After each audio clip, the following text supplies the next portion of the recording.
And it's a matter of concern for all of us, parents, ordinary Ghanaians alike. UTAG Strike has been suspended pending votes from 15-member institutions. The UEW has said, no, we are not going that way. The University of Ghana, similar situation. Engaging us this morning, the Vice President of UTAG at the University of Education, Winneba, Dr. Pascal Bodo, joins us for a conversation. Good morning, Doc. Thank you for joining us. Good morning. It's a pleasure having you join the conversation. So from where you sit, and indeed you are sitting, so from where you sit, I mean, the court has delivered its ruling and you're supposed to comply. In the interim, at the University of Education, Winneba, do we see that compliance? Are teachers back at post? Yes. As a matter of fact, the decision of the National Executive Committee to suspend the strike has nothing to do with the court order. As far as the court order is concerned, we went ahead to suspend the strike for a short period before the date to hear our motion came. Right. And for that, we drew that motion.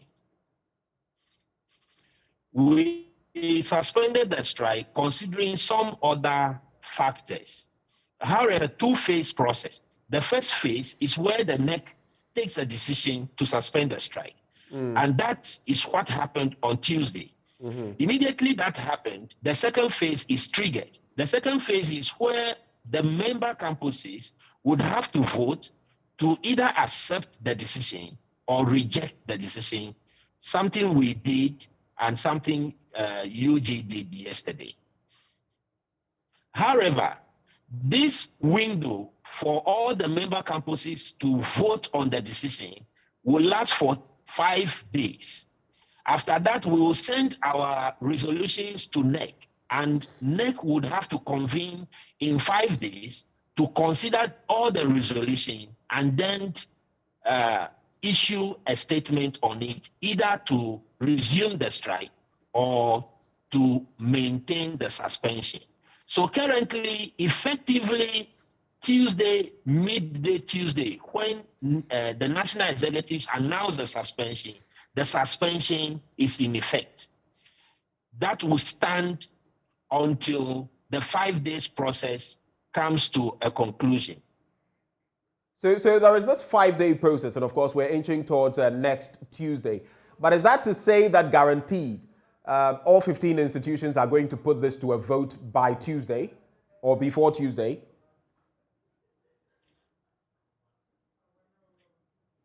Yes. Yes, all 15 institutions are supposed to put this to a vote, had done that already. UTAG, UEW was the first to do that. UTAG UHAS did that, and UTAG UG did that yesterday. Unfortunately, 2 of the 3 institutions voted to reject the decision. However, their vote would not decide whether these 2 votes cannot overturn the decision of NEC. All the 15 institutions will have to put in their votes, and then it will be considered. If a majority of the campuses vote to reject the decision, then the decision is so rejected. And for that matter, a date must be fixed for the resumption of the strike action. So just to clarify, hopeful. Just to clarify, so this is a simple majority situation. So if 8 institutions out of the 15, so 8 for the rejection and 7 against the rejection, if 8 vote that you are rejecting the next decision for teachers to go back, it means you will then sit down and look at another timetable for resuming your strike. Exactly. Okay. I was going to say that we are, however, hopeful that within this window, while we can say clearly that our suspension of the strike is in effect, the government side will take advantage of the window open for negotiation and conclude the negotiation within this window. If that happens, then no matter how many campuses voted to reject the decision, will come to nothing because we would have achieved our aim for the strike in the first place. Which is what? Achieved your aim. As of now, what have you achieved?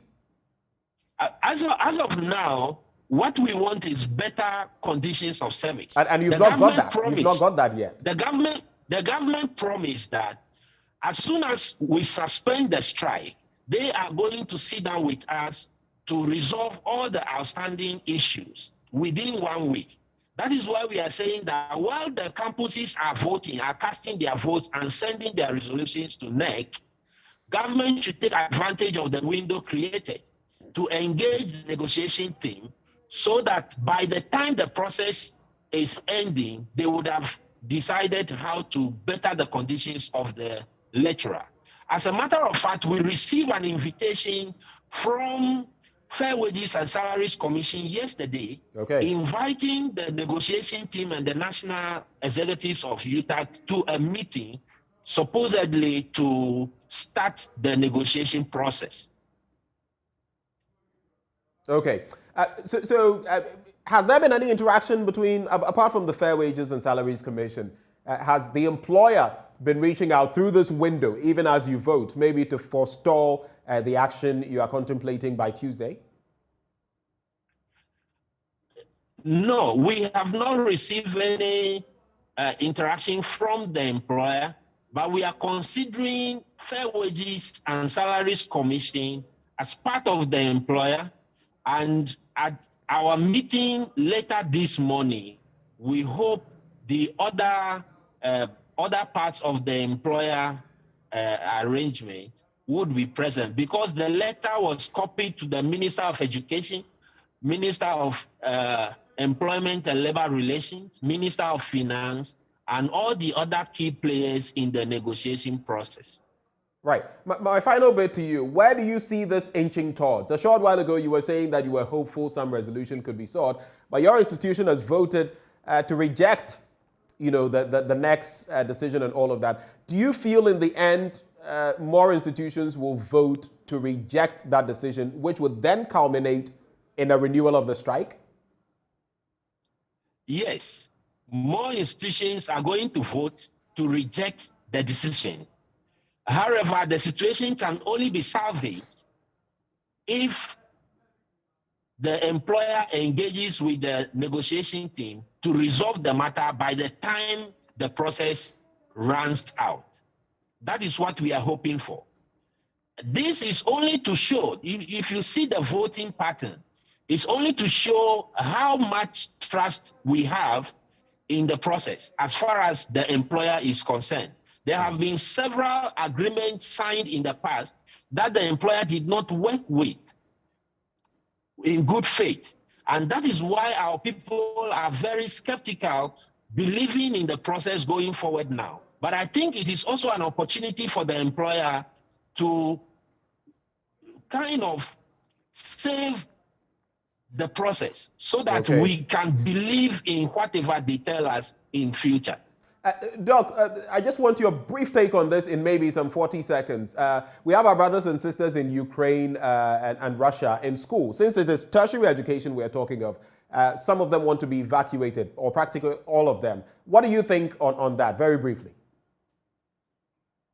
Thank you very much. I was listening to the news this morning, and I think we don't need to waste any time. These hostilities, we were aware is going to happen. At a point, it was just a matter of time for it to, once it started, the government should now take steps and start evacuating our students from Ukraine and Russia. We don't know how worse it's going to get in the coming days. We don't want to wait until it become virtually impossible for us to evacuate the people before we start acting. Right. The time to act is now. The time to act is now. Dr. Pascal Okpodo, thank you so much for joining the conversation. Dr. Pascal Okpodo is Vice President UTAG at the University of Education, Winneba. I did tell you at the start of the show you didn't want to miss a beat. Hopefully it's been worth your time. This is the AM show. My name is Benjamin Akakpo. At 10 and at noon, we bring you our major bulletins. But tomorrow, we'll bring you the week-ending installment of the AM show. It's always a pleasure. Do have a good day.